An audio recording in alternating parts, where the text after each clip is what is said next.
Hold on to your seats, because this is a thunderbolt shaking all of Europe. Chelsea is coming in with their checkbook and launching a brutal offensive for Fermin Lopez. Yes, the same Fermin who has become one of the brightest talents from La Masia and the current Barça team. And here's the kicker. This deal could help improve the club's delicate financial situation. But before we dive deeper into what Chelsea is willing to pay for our Fermin, I want to ask you something quickly.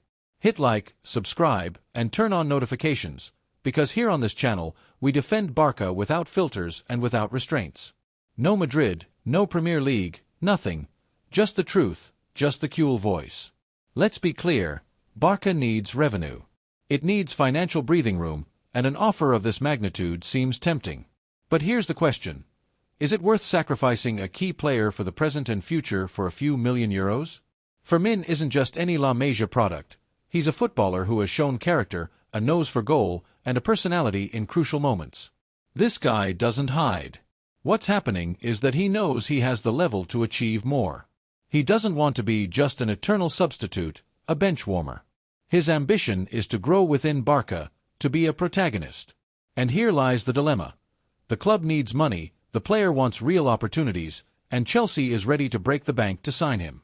What's happening with Fermin Lopez and Chelsea is an earthquake in European football, but especially within Barcelonismo.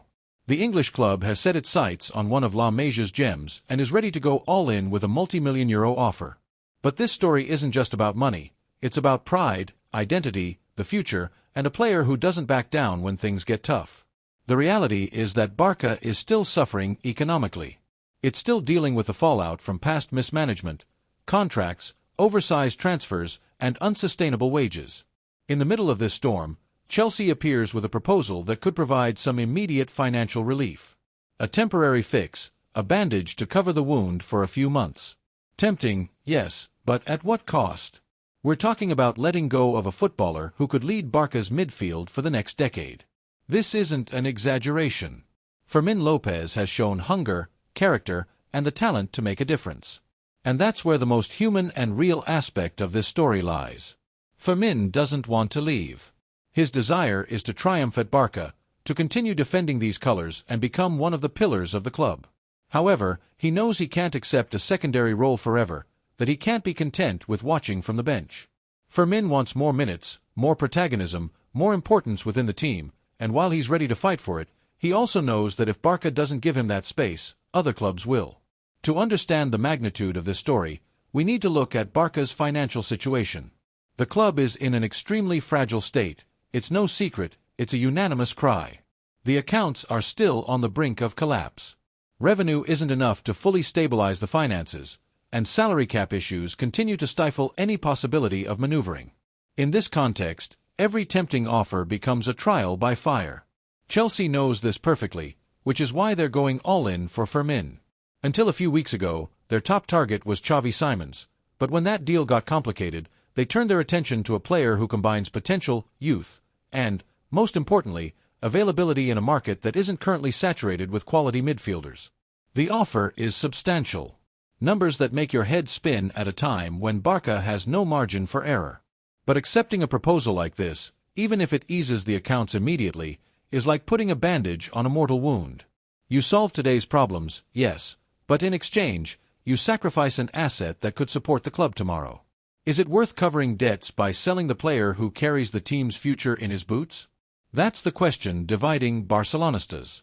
To understand why Fermin Lopez is so coveted, we need to analyze what kind of player he is. Fermin is a midfielder with brutal offensive ability. He has a nose for goal, a powerful shot, and, above all, he scores. In a Barça midfield that often lacks this kind of goal production, Fermin appears as a perfect resource. He doesn't speculate, he doesn't hesitate when it's time to finish, and he moves intelligently between the lines. Last season, he already proved he doesn't fear the shirt. He played in important matches, earned minutes through hard work, and didn't hide, even against the biggest teams. At the start of this 2025 to 2026 season, recorded in Barca's official Wikipedia, he's already beginning to show glimpses of what he can become, a guy from Utrera who, far from shrinking, grows in the elite. Comparisons are odious but necessary. Many see in him a young Iniesta, who, though in a different style, already showed that his football would mark an era. And while Fermin has his own unique qualities, he shares that ability to appear in key moments, to resolve in the opponent's box, to never hide. That's where the most human and real point of this story lies. Fermin has no intention of leaving Barça. He loves the club, feels it's his own, and wants to triumph at the Camp Nou, just like every La Masia kid dreams of when they first kick a ball. But at the same time, he's aware that he can't accept a secondary role forever, that he can't be content with coming on for the last 15 minutes, depending on injuries to earn minutes. Fermin wants to be on the pitch. He wants to show he's a starter in a team like Barça, and he wants the club to trust him. This isn't a whim, it's the logical ambition of a player who knows he's ready to give more. He's proven it match after match, and now he's simply demanding that this trust be reflected in his role. This personal demand clashes head-on with reality. In Barca's midfield, names like PEDRI, GAVI, Frenkie de Jong, and even Gundogan mark the hierarchy. Fermin has to fight for his place, but he also needs the club to bet on him as part of the project, because it's no use staying if Barça doesn't give him that space. And that's the big challenge for the club, to show Fermin that here, he has a future, that here, he'll be important, that here, he'll grow as a star. Why is Chelsea so obsessed with Fermin Lopez? Because he is exactly the kind of footballer they've been searching for. The English club has been investing heavily in young talent for years. Their strategy is clear: recruit footballers with a future, turn them into immediate assets, and even if things go wrong, they always have a resale margin. With Fermin, they kill two birds with one stone. They acquire a player with immediate potential and guaranteed mid-term value. Additionally, Chelsea needs to revitalize its midfield. Results in England have been inconsistent, and fans are demanding fresh blood, energy, and a presence in the box. These are precisely the qualities Fermin can bring from day one. And for the English club, buying him from Barça would be a double triumph. They strengthen their project and weaken the club that is fighting to return to the top in Europe. FC Barcelona is stuck at a crossroads that defines eras. It's not about choosing between money or the player, but between the present or the future, between patching things up or believing, between building a winning project or continuing to mortgage the club's identity in exchange for temporary financial relief. If Barça accepts Chelsea's offer, it will cover part of its financial commitments, ease its debts, and reduce immediate tension, but it will lose a La Masia product with global potential and once again be seen as a club that abandons its own philosophy in pursuit of money. On the other hand, if Barça decides to keep him, it secures his talent in midfield and strengthens its sporting project, but it will continue to struggle with unresolved financial issues. This is a decision with no middle ground, and each option will have enormous repercussions. Football isn't just about numbers or balance sheets. Barça isn't just a business, it's an institution with values, symbols, and stories that weigh heavily on the minds of Cules. Selling a player like Fermin Lopez wouldn't just be a market operation, it would be a blow to the club's pride, a devastating message to the fans and future generations of La Masia. Fans never forget which players were prioritized and which ones were allowed to slip away. We've seen it in the past when quality young players ended up succeeding far from here. These wounds take time to heal, and Fermin's case could become one of those stories that negatively mark the fans. From here, we say it loud and clear: Barça cannot afford to sell Fermin Lopez. It cannot, should not, and must not repeat the mistakes of the past. This player is the present and the future. He represents the best of La Masia, the training work, and the Cule DNA. Letting him go would be a betrayal of the essence that sets FC Barcelona apart from other clubs in the world. If the issue is financial, the club must urgently seek alternatives in other areas. Adjust oversized contracts, renegotiate sponsorships, and activate levers if necessary. But what cannot be done is to sell those who represent the sporting present, because selling homegrown talent is mortgaging the future. Barça, in its recent history, has made painful mistakes in managing its youth academy and promising players. Think, for example, of Thiago Alcantara, a La Masia talent with spectacular football who ended up leaving for Bayern because he didn't find the necessary trust. The result? Thiago became a world-class midfielder. He won the Champions League, led the Spanish national team in major tournaments, and left many Cules with the feeling that they had let a gem slip away. Then there's the case of Cesc Fabregas, who, after being trained at La Masia, left for Arsenal at a young age because he couldn't find the space he wanted at Barcelona. In England, he became an idol, a global reference among midfielders. And although he returned later, he was never the same.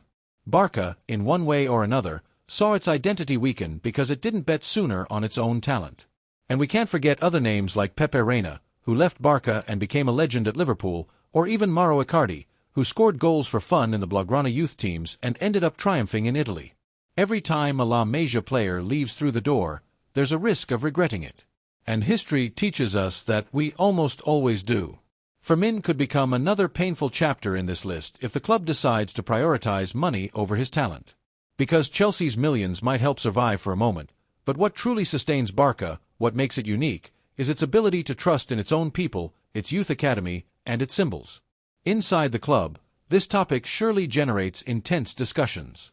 On one side, there are the financial managers who see selling Fermin as an immediate opportunity to breathe, to meet financial fair play requirements, and to register new signings or renew pending contracts. They think in numbers, in balance sheets, in turning red figures green. On the other side, there are the sporting managers, along with Hansi Flick, who understand that letting Fermin go would be shooting themselves in the foot. Because in a Barça that found itself without big media stars after Messi's departure, the bet must be on the talent growing at home. Fermin is ready for this role. He just needs continuity. This internal debate reflects the existential crisis the club is going through. Who are we? An institution that bows to the market and sells its own talents to the highest bidder? Or an institution that defends the essence of its football even when everything is against it? The decision about Fermin is much more than selling or keeping a player. It's about defining what kind of Barça we want to be. We can't ignore how Fermin's case affects the locker room. The players aren't naive. They all know what these kinds of operations mean and what the club communicates when it accepts or refuses to sell a La Masia product. And pay attention, Cules, because what comes next is even stronger. But first, let me remind you of something. If you truly believe that Barça cannot sell its future, show that you're a real Cule. Like, subscribe, and turn on notifications, because only here will you hear what the big media never dare to say. Some things are priceless, and one of them is Fermin Lopez. If Barça decides to sell him, the message to other La Masia youngsters is clear.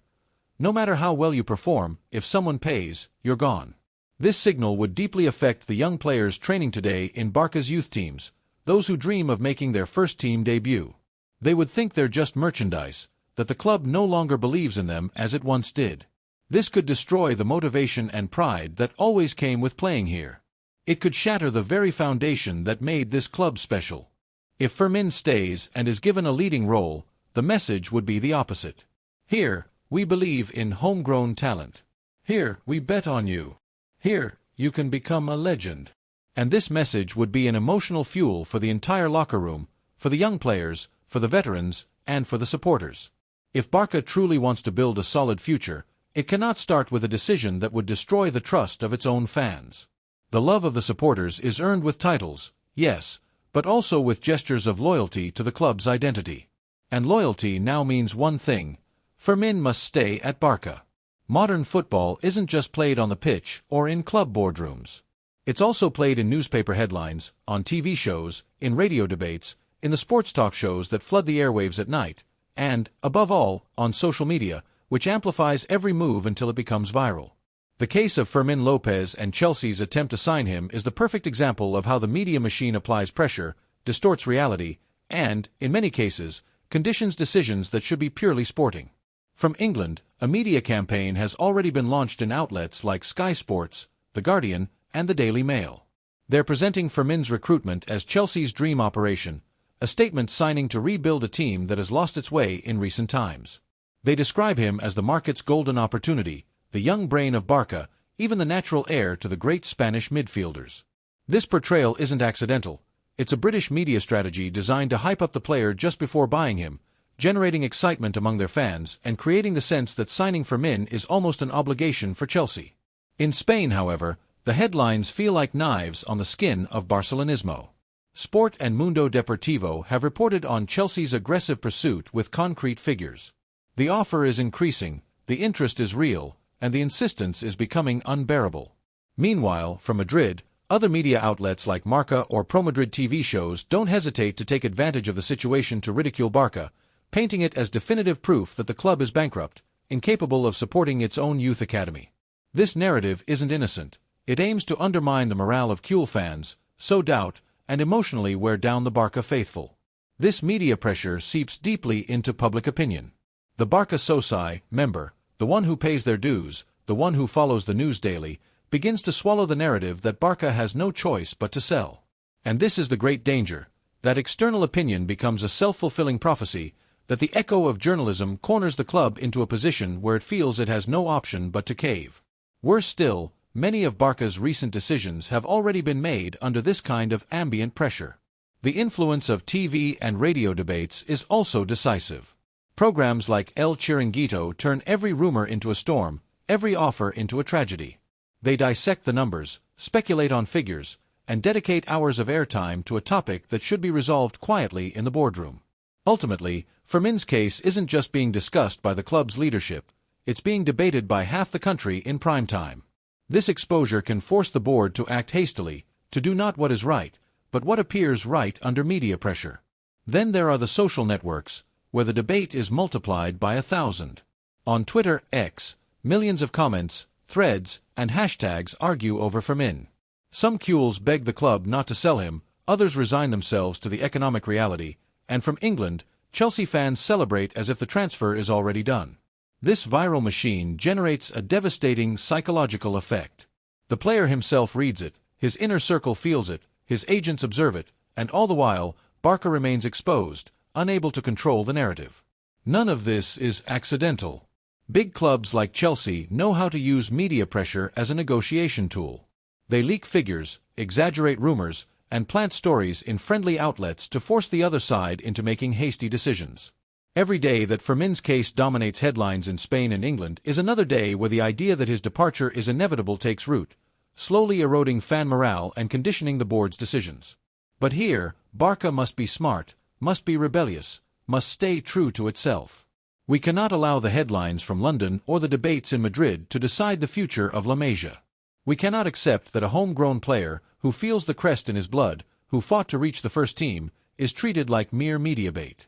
Barça must demonstrate that its project is defended even in front of the cameras, that not everything is resolved by external narratives.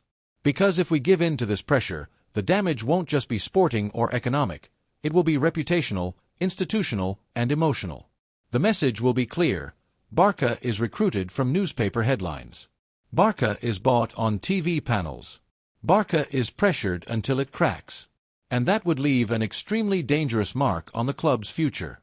This is why the media factor is far more important than it appears. It's not just about headlines, it's about Barça's ability to resist when the noise is deafening, to stay calm when everyone around you is trying to convince you that selling is the only solution, to distinguish between Monday's front pages and May's triumphant headlines. Fermin Lopez cannot become just another character in the English press's narrative. He cannot be presented as Chelsea's new toy simply because the Premier League pays more. Fermin must continue to be treated for what he is: a son of La Masia, a representative of the Cule DNA, and a symbol of what it means to trust in your own, even when everyone says otherwise. If there's one word that has haunted FC Barcelona in recent years, it's financial fair play. This regulation, enforced with surgical rigidity by the league, has become a chain that limits, suffocates, and conditions every decision the club makes. And the case of Fermin Lopez is no exception. In fact, it has become a clear example of the constant battle between economics and sport that Barça has been facing for several seasons. Financial fair play isn't measured by how many millions you have in the bank, but by the relationship between revenue, expenses, salaries, and amortization. That means it's not enough to sign million-dollar sponsorship deals, have socios, members, or activate financial levers. Everything depends on an exhaustive calculation that limits what a club can spend based on what it earns. And clearly, in this regard, Barça is at an absolute disadvantage compared to Premier League rivals like Chelsea. In England, TV and commercial revenues reach stratospheric figures, while in La Liga, we have much smaller contracts. The result is obvious. Chelsea can afford to put 60, 70, or even 80 million euros on the table for Fermin without batting an eye. For them, it's a bet, a minimal risk within a massive budget. For Barça, however, the same amount feels like a lifeline, as if it could solve a structural problem. And here lies the big mistake, because these millions don't fix anything. They're bread for today and hunger for tomorrow. Selling Fermin would provide immediate relief, there's no denying that. With this income, the club could register pending players, renew suspended contracts, pay part of the deferred wages, or even cover the amortization of past transfers. In the short term, everything would improve, but in the medium term, what you lose is infinitely greater. Because a La Masia product like Fermin, who didn't cost a single euro in transfer fees, has enormous value on the financial balance sheet. For the league, a potential sale of this kind is considered pure profit, a net gain. And that's the poison disguised as medicine. What financial fair play creates is a constant temptation. Sell your La Masia products, sell them, because on paper it appears as immediate profit. And so, what should be a source of pride for a club, its talent factory, becomes a bargaining chip for short-term survival. Barça cannot fall into this trap again, because what's the point of saving a season if, in doing so, you kill the identity that makes you unique? Another important point is the domino effect generated by such moves. If you sell Fermin, you solve the registration issues for this season. But what do you do next season? Who do you sell next? LAMINE YAMAL when City comes with 150 million? GAVI when Bayern appears with 100? This isn't a sustainable path. It's a destructive spiral that would end up emptying La Masia and turning the club into a mere talent intermediary. And let's remember something essential. Financial fair play isn't static. The rules change, the standards adapt. Today, they're restrictive, but tomorrow, they could become more flexible depending on agreements, reforms, and model changes. What doesn't change is the affection. What doesn't change is the club's identity. What doesn't change is the need to have players who feel the crest. That's why an irreversible decision should never be made solely to comply with a temporary bureaucratic requirement. Moreover, by selling Fermin, you don't just lose a player with potential. You also send a devastating message to the football world. You tell rivals that any million-dollar offer can make you crumble, that you don't have the capacity to resist, that your La Masia products are for sale. You tell your own young players that their efforts at La Masia will be in vain, because sooner or later, they'll end up sold to the highest bidder. And you tell your supporters that the values you've preached so much, the famous MSK un club, more than a club, are just empty words. Financial fair play must be faced with courage, with creativity, with solid projects that generate constant revenue. Better negotiated sponsors, new international agreements, commercial exploitation of the new Camp Nou when it's ready. There are difficult paths, yes, but they exist. What cannot be done under any circumstances is turning players like Fermin Lopez into the easy solution to balance the books. Barça must understand that not all economic problems are solved with sales. Because selling Fermin isn't capitalizing, it's mortgaging. It's choosing the wrong path for convenience. It's repeating the same old mistake, sacrificing the future in the name of a present that, in the end, doesn't even improve that much. Thus, the obstacle of financial fair play is real, very real, but it cannot become an excuse. Barça must fight against it, seek formulas, put pressure on the league if necessary, but never give in to the temptation of sacrificing its most precious players. And here, Fermin is the best example, because if we resist the temptation, we'll give him continuity, he'll grow, and he'll become a figure. And in a few years, we won't be talking about millions on the balance sheet, but about titles in the trophy cabinet. That's the real challenge, resisting when it seems easier to give up. And in this challenge, Fermin Lopez is the red line that Barça cannot cross. The battle for Fermin Lopez has ignited. Chelsea is throwing millions on the table, Barça is doubting, and the player is watching with patience, knowing that his real goal is to stay and triumph here. What he doesn't want is to be relegated to the bench of Mayantunos. For life, Fermin wants to grow, wants to be a figure, wants to be remembered as one of the greats, and this destiny depends on what the club decides in the coming days. The big question is posed: should Barça sell Fermin if it means immediate financial relief? Or should it resist, believe in its youth academy, and bet on a talent that can mark an era at the Camp Nou? And above all, will Hansi Flick be able to give him that leading role that the player demands and deserves? Now is when I ask you, Kuhl, to have your say in the comments. Are you ready to sacrifice him for money? Or is it clear to you that Fermin is untouchable and must be the flag-bearer of Barca's future? We want to read you and know what you feel at this decisive moment. Like, subscribe, and turn on notifications, because here, on Barça Without Limits, we tell the truth without filters, defending what really matters: our Barca, our youth academy, and the future we must never sell.